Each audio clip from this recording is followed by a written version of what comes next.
Hi guys, welcome back to day 2, part 2 of our trip to iTeam Global. Today we're spending the day again at the HQ. We've got a busy morning demoing some of the kit, and then this afternoon the team at iTeam have been kind enough to give us free access to the entire site.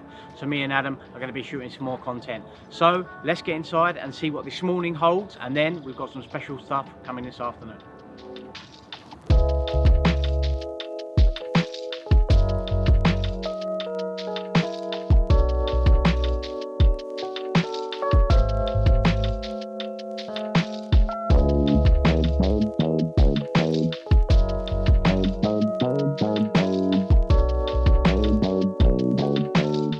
So we've just had our welcome breakfast. We've arrived at the iTeam HQ this morning. We've got planned a short presentation about Cobotix, and then we're going to get on the arena floor and actually have a look at some of the Cobotix that iTeam offer. We've mentioned it on the channel before. Cobotix, robotics will be the next big thing within the cleaning industry, so it'd be interesting to see what these guys have got to offer. So we'll listen to the presentation and then we'll get a little bit hands-on in the arena with some of the kit. So we have a quite cool presentation. I think it is. I really like this presentation. We have the Cobotic rider machine there, and then we also have the really best-selling machine, the Cobotic vacuum cleaner. We'll show you how to use that, do a full demonstration on that, and yeah, should be good. I'll show it live to you. At iTeam, a cobot that works alongside with you, helping you to clean and making spaces happier and healthier. There is no replacement for the human eye. It is capable of seeing critical objects and efficient solutions. Then we're going to show how to map, I think, how the telephone works, how the machine works. Tablet here, you can see this is where we set up the routes and we mapped the machine previous, but it's really easy to do another route. We actually got 2 routes on the machine that we sorted out just this morning. Thank you.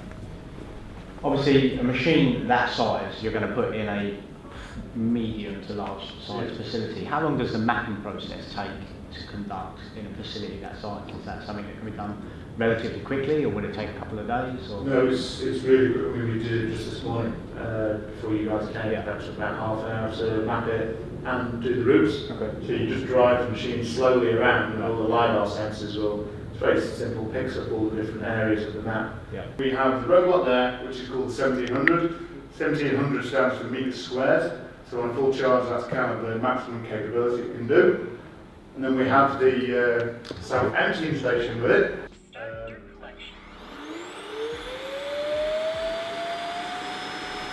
That works out around 4 to 5 days worth of emptying. And what you can do on the app, which I'll show you now, is schedule it to go out. And I'll press start, and it comes off its station here. Then you can schedule it to go back to the station just as a charger, or you can schedule it to empty itself every time. I had one of these in the office as a bit of a joke. We ordered one off Wish and it was absolutely terrible, but it didn't sort of have this brush with the rubber pieces here. It just had a suction gap with these spinny things, and it was absolutely rubbish. You can check out that on our channel, look back through the videos, but this is obviously a much more professional version. So we've just finished the morning session. We have on the channel spoke about robotics, Cobotix, and a lot of manufacturers. We're also going to one in a couple of weeks, which will bring you some content of another supplier. It seems to be the way the market is going, and as these guys have mentioned, we're talking Cobotix. This is not to replace a cleaner, not to move them around, but what it does, it takes the volume work that they have to do. So the largest part of the building is predominantly the floors, so it takes that away from them and allows the cleaner to then do other bits and pieces. So it seems to be the way the market's going, and they're good bits of kit as well. So we've seen a couple of these before when we went to see the guys at Killis, so check out that video here if you haven't seen that already. So we're going to break, and then we're going to have a look at what I believe will be quite a big thing in the industry, which is air quality, and I'm really looking forward to that. So let's grab a coffee and then we'll look at the air stuff.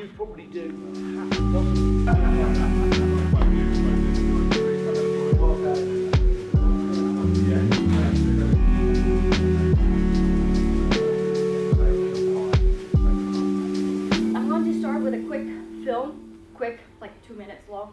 This is a story about us, the indoor generation. Scientists discovered that the air inside our homes is up to 5 times more polluted. In 2 to 3 minutes, they summarized so much and brought so much emotion into it but it's very true, and that's one of the reasons I wanted to use this video. It's the fact that look at all of us, just our daily lives, we're spending more than 90% of the time inside. When you're in a facility that maybe you're close to a window, fantastic, very ideal, but we don't always have an environment that has good access to outside daylight, outside lighting, or fresh air. We're many times very much inside of a building where we're completely isolated in. There's no gap for any kind of airflow. So that's where you would bring in a air filtration system. In our case is the iAir that we've introduced. So do you have any questions for me? So the unit can go in a particular facility for a designated period of time. Would you say, we put this in place for 2 weeks to monitor the air quality and the iSense, Yeah. we would put that there, see where we are as a benchmark for now, Yep. and then if needed or it's an issue within the facility, you would introduce the iAir Pro. Yeah. All right? Yeah. Right. If it's an issue that cannot be fixed, Yep. based from opening up a window Sure. or introducing plants, then that's when you will bring the iAir in to start cleaning the Okay. air of the environment. Of course. And then when you go here, you can also choose the different categories of what you're wanting to view. You don't see anything on this graph right now because the data is so low. Here, you do see the graph starts to come up, and then over here. Okay. So you do see the data. It's Yep. just that when it's so low, then That's a lot. it's gonna be so a flat line. This is one thing I was particularly looking forward to seeing too, and I think air quality, especially in the UK, is probably going to be quite a big thing. And I will certainly be getting some more information, taking some of that data and sending that out to our clients when we get back to the UK. Okay, then we have the famous Dutch chocolate milk. I don't spread too much, just a bit. Is this chocolate? Just some chocolate milk. It's really nice. Okay, so who likes I'm of Light? Yes, Go, really go, Jasper, you're the top man. spray mop? Who likes spray mops? Then we have a spaghetti mop. This is the best salt mop worldwide. Then we have an iMop XL and we have double. I'll do this. Clean out. Oh, we started, did we? Yeah. Don't forget to look at me as well. What about the stand on it? Almost like that.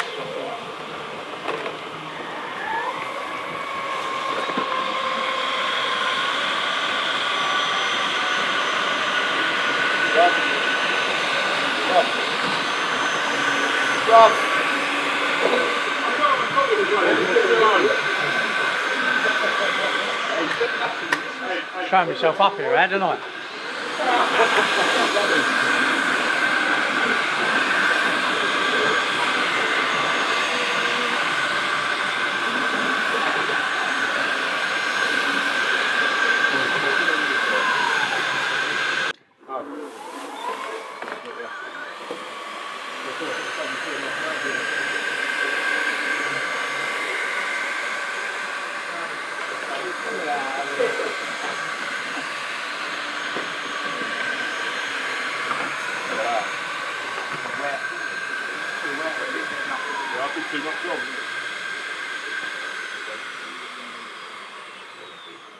So wet.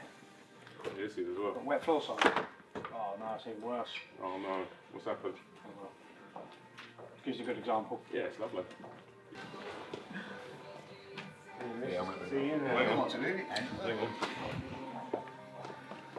Showed myself up there, didn't I?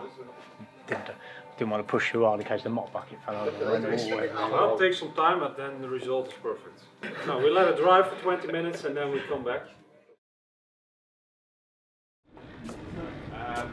Yeah, we know all what we're doing, but now it's more visible. What That's a bit cool.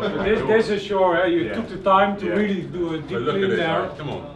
But I tell you, a spray mop is the most dirty mop which you can Yeah, it have. is. Then you have the most salt mop, the Utgullet dread mop. And then you have the double bucket mop. Yeah. So I think, yeah. Oh, he did a good job here. This sort of thing.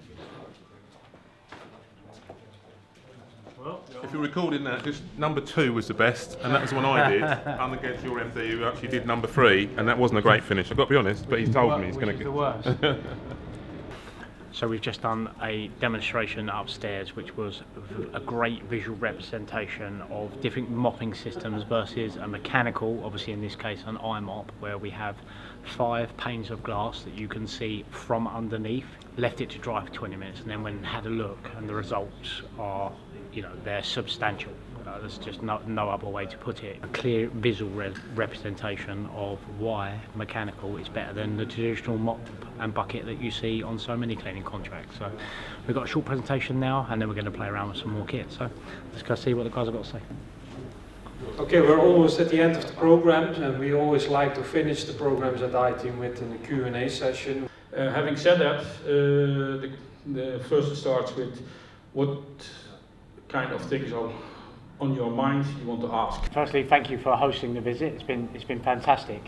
With Cobotix being so prevalent in the industry at the moment, how do iTeam see that progressing? Do you see it being fully automated at some point in the future, and it will remove the need for a cleaning operative period? Is that somewhere in the future, or do you think there'll always be that human element that needs to, you know, with the development of AI and stuff, things like that being so quick, as Lane mentioned in his speech yesterday, do you see it being, you know, floor cleaning being fully autonomous without the need for a cleaning operative period in the future? No, I don't think so. And the reason for it is that everything looks nice and everything works nice, and if you look around it, but the human eye, what you can see now, or what you could see in a room, or what you see around it, is still, let's say, 100 to 1,000 times faster as whatever laser vision can see at this moment in a machine. That's why we call it Cobotix, because it's cooperative with the cleaner. That's one of your questions. So we don't see the cleaner going away, but we see that certain, I would say, productivity work of a cleaner can be done differently. So and that's where we see the combination. Frank, not a question, more of a statement. I'm sure my fellow visitors would concur. You and your team's hospitality innovations have far exceeded our expectations. On that, I'm sure they want to join me in giving you a bumper applause for your